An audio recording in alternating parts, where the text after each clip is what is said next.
रघु खुद को छुड़ाकर चला गया और उसने ठाकुर साहब से कहकर अपना काम खेतों में लगवा लिया और किसी से भी उस दिन वाली घटना के बारे में नहीं कहा।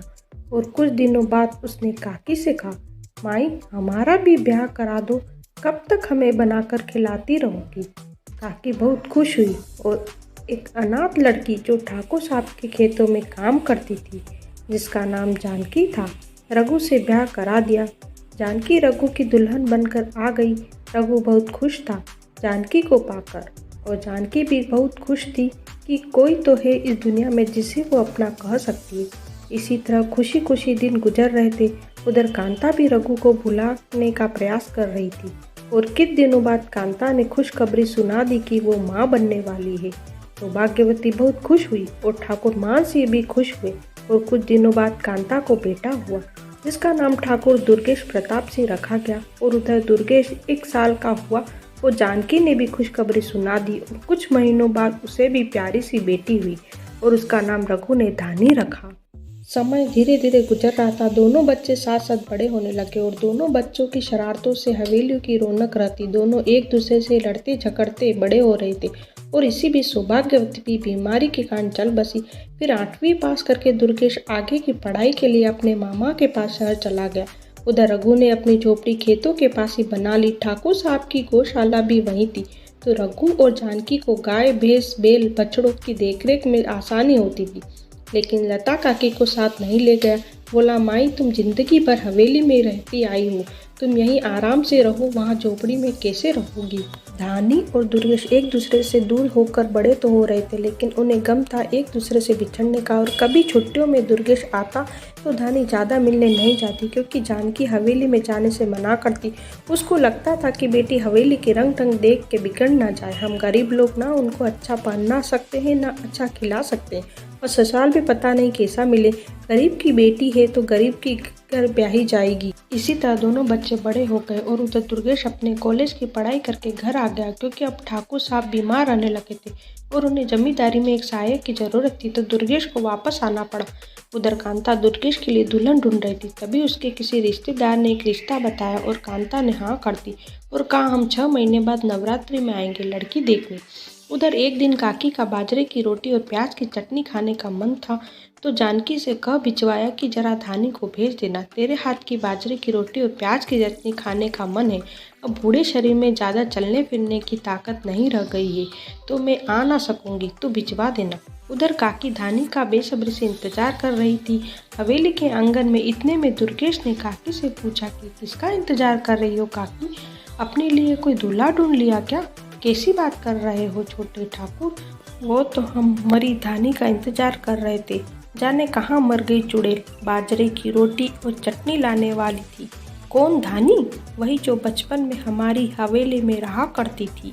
हाँ वही, अभी तक नहीं आई, बहुत जोरों की भूख लग रही है, मैं भी खाऊंगा। मैंने भी जानकी चाची के हाथ का बना खाना बचपन से नहीं खाया, दुर्गेश बोला।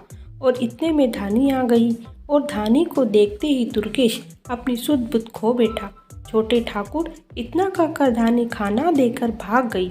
उधर रघु भी धानी के लिए रिश्ता ढूंढ रहा था और उसे भी एक किसान लड़का मिल गया, जो कि अपने माँ बाप का इकलौता बेटा था।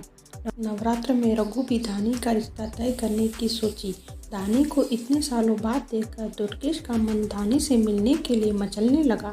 दिन भर इसी उधेड़-बुन में लगा रहा कि जाऊं कि नहीं, और यही सोचते सोचते शाम हो गई। और फिर रात को खाना खाकर दुर्गेश अपने कमरे में गया और किताब पढ़ने लगा और अचानक उसे कुछ याद आ गया। उसने अपना बड़ा सा संदूक खोला और कुछ खोजने लगा। अचानक उसे वो छोटा सा लकड़ी का बक्सा मिल गया जिसे वो ढूंढ रहा था, जिसमें एक पैर की पायल, एक खाली शाही की दवात और एक रिबन था। वो पायल को हाथ में लेकर देख ही रहा था कि कांता दूध लेकर आ गई और उसने दुर्गेश को आवाज़ दी, तो दुर्गेश ने झटके से सब रख के बंदूक बंद कर दिया और बोला, हाँ माँ आ जाइए, दूध पी ले, आज तूने ठीक से खाना नहीं खाया। लता बोली, तबीयत ठीक है तेरी? हाँ माँ सब ठीक है। वो दोपहर में जानकी चाची ने लता काकी के लिए बाजरे की रोटी और प्याज की चटनी भिजवाई थी, वह मैंने खा ली थी। अच्छा ठीक है, लेकिन उन लोगों से थोड़ी दूरी बनाए रखना। कहाँ वो कहाँ हम? कांता बोली। अच्छा अब सो जाओ। कांता ने जाते हुए कहा, ठीक है। माँ दुर्गेश ने बिस्तर पर लेटते हुए कहा। लेकिन दुर्गेश की आंखों में नींद कहाँ। वो तो बस धानी के बारे में सोच रहा था। उसका पक्का मन बना लिया था कि कल जरूर धानी से मिल के रहेगा। और सुबह होते ही धानी से मिलने गौशाला पहुंच गया। वो जानकी से राम राम की। खुश रहो, जानकी ने आशीर्वाद दिया और बोली, अच्छा हुआ छोटे ठाकुर आए। और रघु चाचा कैसे हैं? दुर्गेश ने पूछा। ठीक है, अभी खेत गए हैं, जानकी बोली। लेकिन दुर्गेश धानी के बारे में कैसे पूछे? यही सोच रहा था, इतने में धानी आ गई तो जानकी बोली, बड़ी देर कर दी नहर से कपड़े धोकर आने में। और जा बाबा को खाना दिया, खेत पे खाना बंधा रखा है, भूखे हो आए होंगे तेरे बाबा। अच्छा अम्मा, जाती हूँ, धानी बोली और झोपड़ी के अंदर गई और खाना उठाया और खेत को चल दी। कुछ देर जानकी से बात करके दुर्गेश भी खेतों की तरफ चल दिया। धानी खेतों की तरफ चली जा रही थी। इतने में दुर्गेश ने अचानक सामने आ जाने से चौंक गई और बोली, डरा दिया छोटे ठाकुर, जैसे बचपन में राक्षसों वाली हरकत करते थे, बिल्कुल वैसे ही। धानी बोली, और तुम भी बचपन में चुड़ैलों वाली हरकतें किया करती थी, याद है कुछ, कि मुझे कितना परेशान करती थी, मुझे पढ़ने ही नहीं देती थी। दुर्गेश बोला, तब मैं बच्ची थी। धानी ने कहा, हाँ भाई, अब तुम जवान हो गई हो और सुंदर भी। दुर्गेश ने इतना कहा तो धत्त छोटे ठाकुर, धानी ने शर्माते हुए कहा, और कल तुम हवेली से भाग क्यों आई थी? दुर्गेश बोला, वो आपको देखकर डर लग रहा था, कहीं आप बचपन की तरह फिर से मेरी चोटी ना खींच लो। धानी बोली, अच्छा ऐसे? और दुर्गेश ने धानी की चोटी पकड़कर खींच दी। छोटे ठाकुर, तुम वही बचपन वाले राक्षस हो। और गुस्सा करते हुए भाग गई। उधर रघु के पास पहुंची तो रघु ने पूछा, क्या हुआ बिटिया, शक्ल काहे उतरी है? कुछ नहीं बाबा, पैर में कांटा चुभ गया था, धानी ने कहा। और अगले दिन दुर्गेश फिर खेतों की ओर चल गया। धानी से मिलने की चाह उसे आतुर कर रही थी और धानी को मनाना भी था। वो रूठ कर जो गई थी। उसने देखा तो धानी खेतों में बैठकर अमरूद खा रही थी। उसके पास जाके बोला, तुम्हें भी अमरूद खिलाओगे, जैसे बचपन में खिलाती थी, बाग से चुरा कर? मुझसे बात ना करो छोटे ठाकुर, मुझे गुस्सा आ रहा है। धानी गुस्से से बोली, अरे काहे नाराज हो? दुर्गेश बोला, कल तो तुमने हमारी चोटी खींची थी। धानी बोली, अच्छा ठीक है, माफ कर दो। लो अब तो कान भी पकड़ लिए, कहो ना उटक पटक लगा दूं? नहीं छोटे ठाकुर, ऐसा मत करो, मुझे पाप लगेगा। इसी तरह दिन गुजर रहे थे। दोनों कभी गांव की पहाड़ी पे, कभी नहर के किनारे, कभी अमरूद के बागों में साथ साथ घूमने फिरने जाते। और इसी तरह नवरात्रि भी आ गई। दोनों के रिश्ते भी पक्के हो गए और दुर्गेश का ब्याह होली के बाद तय हुआ और धानी का अगले साल, क्योंकि धानी के होने वाले दूल्हे की दादी को मरे अभी 1 साल भी नहीं हुआ था। और एक दिन पता नहीं किसने जाकर कांता को बता दिया कि दुर्गेश और धानी साथ साथ घूमते हैं। कांता ने तुरंत जानकी को बुला भेजा और कड़े शब्दों में बहुत खरी खोटी सुनाई। जानकी अपना सा मुंह लेकर वापस चली गई और घर जाकर धानी को खूब सुनाया और कहा, तू घर से बाहर कदम नहीं रखेगी, तेरी ब्याह तय हो गया है। और घर में रहा कर। और कई दिन हो गए धानी दुर्गेश ना मिली। उधर दुर्गेश परेशान था धानी से ना मिल पाने के कारण। एक दिन जानकी बीमार पड़ गई।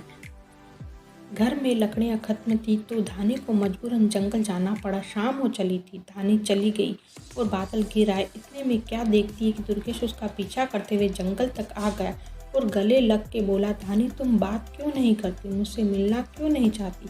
धानी अपने आप को छुड़ाते हुए बोली, छोटे ठाकुर क्या कर रहे हो, मेरा ब्याह तय हो गया है और तुम्हारा भी। लेकिन धानी मैं तुमसे प्यार करने लगा हूँ और मुझे किसी की परवाह नहीं। दुर्गेश बोला, लेकिन मुझे है, मैं अपने अम्मा बाबा का नाम बदनाम नहीं कर सकती।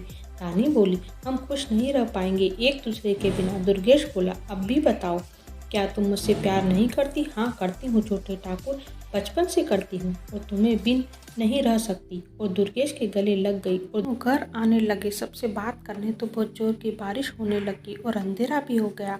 भीगते भीगते गाँव बचे। लेकिन उधर कांता दुर्गेश के घर ना जल्दी आने से परेशान थी। पता नहीं कहाँ चला गया और बारिश भी तेज हो रही है। उसने किसी से पता करवाया तो पता चला कि धानी के पीछे पीछे जंगल की तरफ देखा गया है। उसे बहुत गुस्सा आया और उसने रघु को बुलवाया और कहा कि तुम्हारी बेटी अपनी औकात भूल गई है, दुर्गेश से शादी करने के सपने देख रही और ये कभी नहीं हो सकता। तुमने एक दिन मेरा प्यार ठुकराया था, आज मैं तुम्हारी बेटी को ठुकराती हूँ और ये गाँव अभी इसी वक्त अपने परिवार के साथ छोड़कर चले जाओ, यहाँ से आए थे। रघु बोला, जानकी की तबीयत खराब है और तेज बारिश हो रही है, ऐसे में कहाँ जाऊँ, मैं कुछ नहीं जानती, जो करना है करो, लेकिन गांव छोड़कर चले जाओ। कांता बोली। रघु वापस आ गया। उसने देखा दुर्गेश और धानी एक दूसरे का हाथ थामे चले आ रहे हैं। रघु को गुस्सा आया और धानी को अपने साथ ले जाने लगा। दुर्गेश ने रोकने की कोशिश की कि काका मेरी बात तो सुनिए, लेकिन रघु ने एक ना मानी और बोला, बाद में बात करेंगे छोटे ठाकुर, घर जाइए, ठाकुराइन आपका हवेली में इंतजार कर रही है। दुर्गेश चला गया और रघु ने कुछ जरूरी सामान बांधा और परिवार के साथ निकल पड़ा।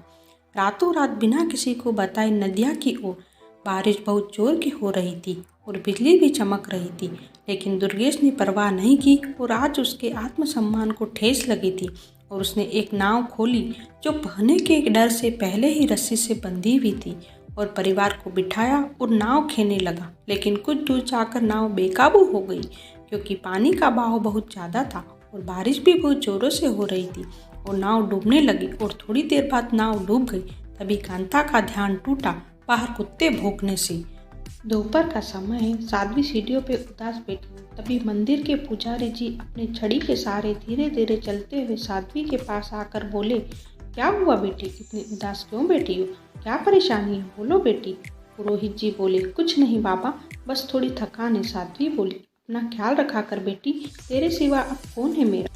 अब तो पुरोहितन भी नहीं रही। जब तू 8 साल पहले मेरी और पुरोहितन की ज़िंदगी में आई तो मुझे देखकर लगा कि वर्षों से जो हमारी ज़िंदगी में संतान की कमी थी वो पूरी हो गई। ना कहते कहते पुरोहित जी आंखें भर आई। ऐसा क्यों कर रहे हैं बाबा, तुम्हारे रूप में मुझे भी तो मेरे बाबा मिल गई। तुम और पुरोहितन अम्मा ना होते तो मेरा क्या होता।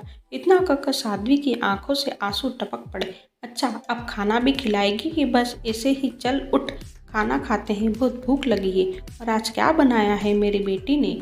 पुरोहित जी बोले, आसानी से खाया जाए तो ये रहा दूध और दलिया, लौकी की सब्जी, आलू का पराठा, हरी धनिया की चटनी और गेहूं की नरम नरम रोटी। बहुत अच्छा बेटी, इतना ख्याल रखती है तू मेरा। पुरोहित जी बोले।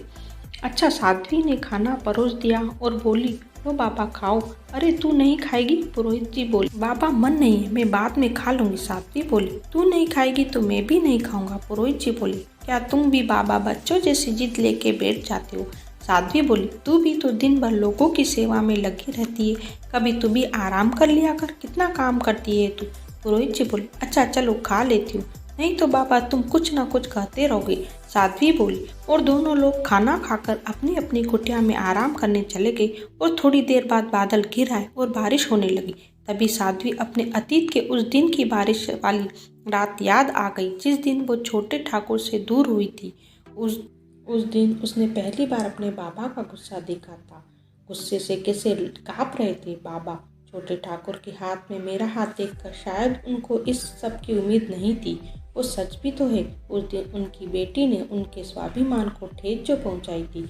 उन्होंने किस तरह छोटे ठाकुर के हाथ से मेरा हाथ छुड़ाकर झोपड़ी के अंदर ले गए और पूछा, क्या ये सब सच है।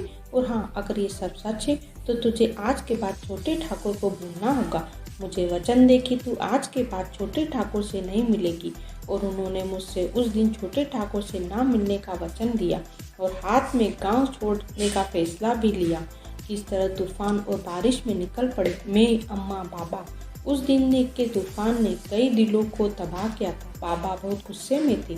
उस रात तूफान में बाबा हम लोगों को ले तो गए, लेकिन इतनी तेज बारिश और तूफान में नाव बेकाबू होकर डूब गई और बाबा और अम्मा की लाशें बाद में मिली और मैं दूसरे दिन बेसुध होकर पड़ी थी नदी किनारे। तभी पुरोहित बाबा अपने रोज के नियमानुसार नदी पे स्नान करने आए और मुझे देखा और पास आकर मेरी नब्ज टटोली। मैं सिर्फ बेहोश थी।